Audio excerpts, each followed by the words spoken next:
Hello and welcome. Today I will be talking about why I got into Kingdom Hearts and how much the series means to me.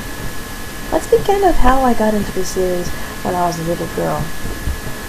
So I'm not gonna lie, a good 10 years ago, back when I was like 11 years old, my first experience with Kingdom Hearts was actually, I remember now.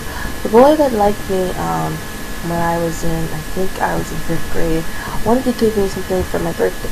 So what he gave me was his copy of Kingdom Hearts 1. Around this time, Kingdom Hearts 2 was already playing their commercials. And I had actually just loved seeing those commercials. Never just like seeing every time I saw those commercials, just sing along. Well, that's the first one. I can't even think about the second one right now. So anyway, he gave me that one for my birthday, and the opening, oh my goodness, that beautiful, beautiful opening. Wow. So as I started to play, I kind of realized something. It wasn't as what I expected. I thought it was gonna be like I play like King Mickey. Oh, I'm sorry, King Mickey. I play as Mickey Mouse and I go to different worlds and blah blah blah.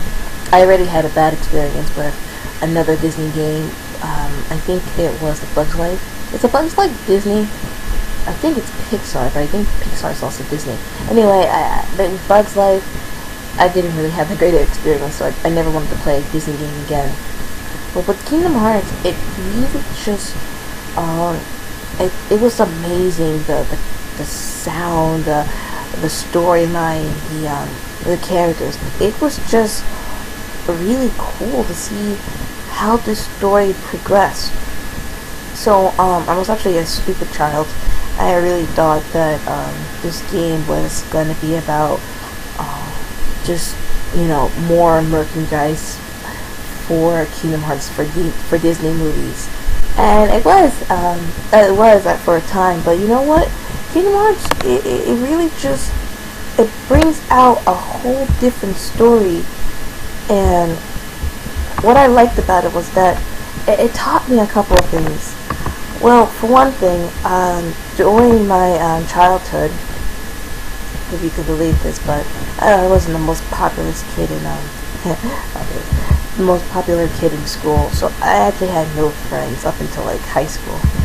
So one thing I loved about Kingdom Hearts was that the friendship bonds they had. And I really loved that. I wanted to just have friends just like that. Sora would do anything for his friends, and that's the kind of friend I wanted to be when I ever get friends. So amazingly, I beat Kingdom Hearts 1 years later. See, what happened was that I rage quit doing the Tarzan Man, and boy did I rage quit. I flipped shit. I threw the controller. I was like, no, forget this. And I left. And I told my father I wanted to get Kingdom Hearts 2. And I got Kingdom Hearts 2, and boy, was I confused. And it wasn't even about, why was Sora in the pod, or who's Roxas and Organization 13. I was massively confused. Luckily though, during Rox's time in the virtual Twilight Town, when you can see like what happened in the first game, that was good because I didn't understand nothing.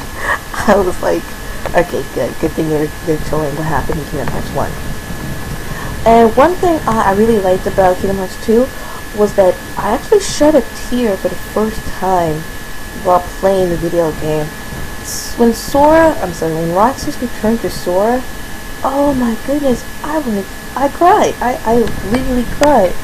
I was just like, that's so sad. He just wants to have fun with his friends, but he can't because he has to return to Sora. Why?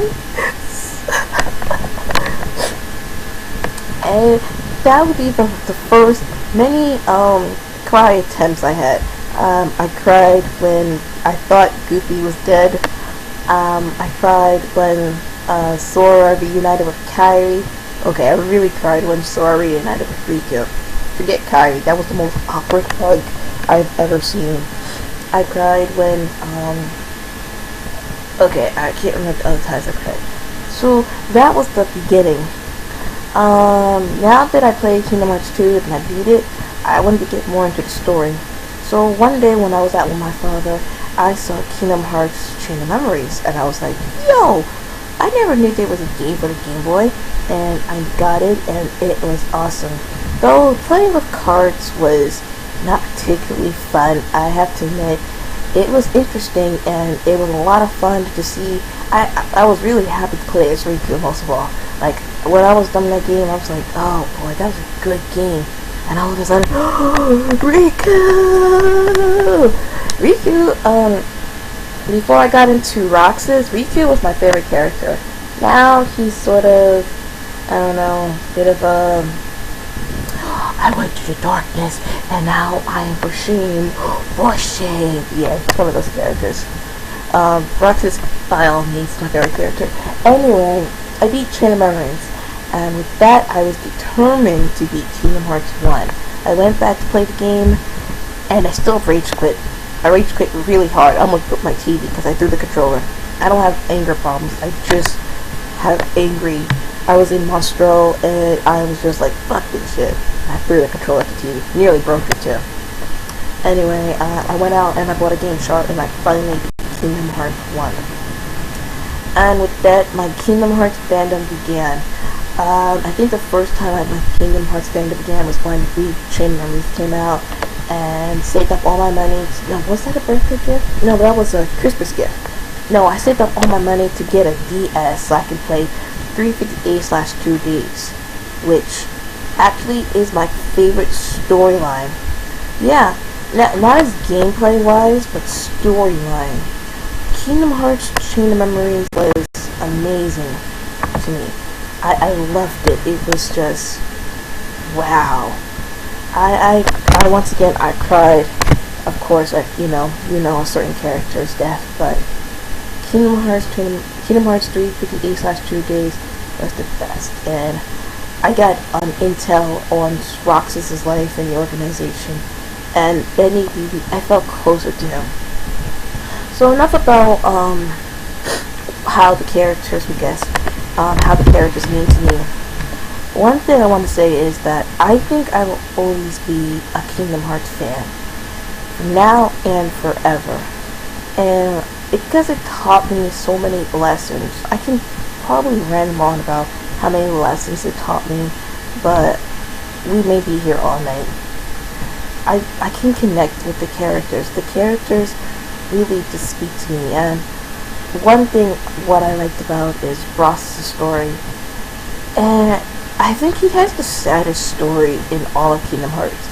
Nobody went through that much trauma in any of the games except for Roxas, and I think everybody would be in agreement with me. And that's why Roxas is now my #1 favorite character, because his past is what warped him to be who he is right now, and that's sort of what I can relate to. So, going on as to future games and